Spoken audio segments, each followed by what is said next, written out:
Okay, so here's what Gauss said if we were trying to count these points. Gauss said, hey, let's just put a square of length 1 around each one of them.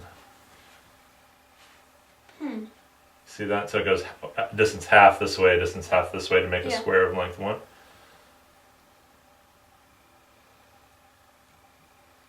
So the number of points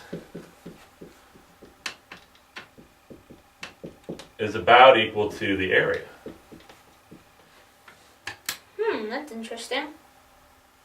It's very interesting.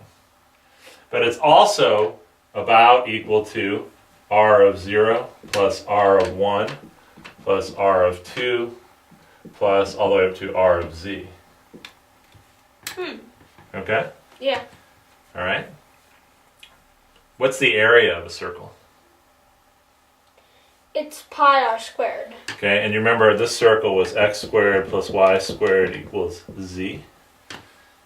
So the radius squared is z. Okay?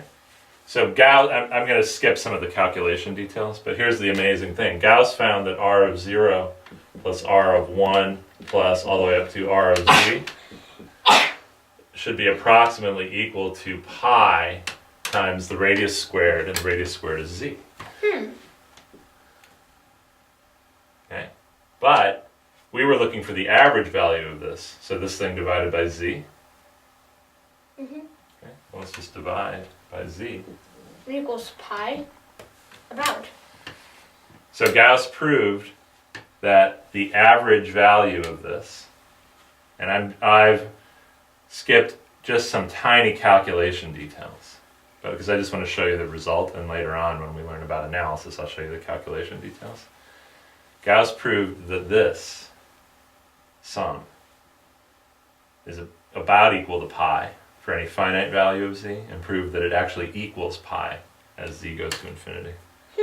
So what were we finding? The average number of ways to write an integer as a sum of squares is about pi. Wow. So if you pick a random integer, some are going to have no ways to write it, some are going to have 1, some are going to have 4. We found one with 8, right? Yeah. The average is pi. Isn't that cool? Too bad we didn't know about this on Pi Day. Yeah. This is a fun one. You like that? Yeah. That is a great example of really interesting mathematics and a great connection just between integers and geometry and pi. And the average of a bunch of integers becomes an irrational number. Pretty amazing, right? Yeah. Cool. All right, good job this morning, hon. Good job.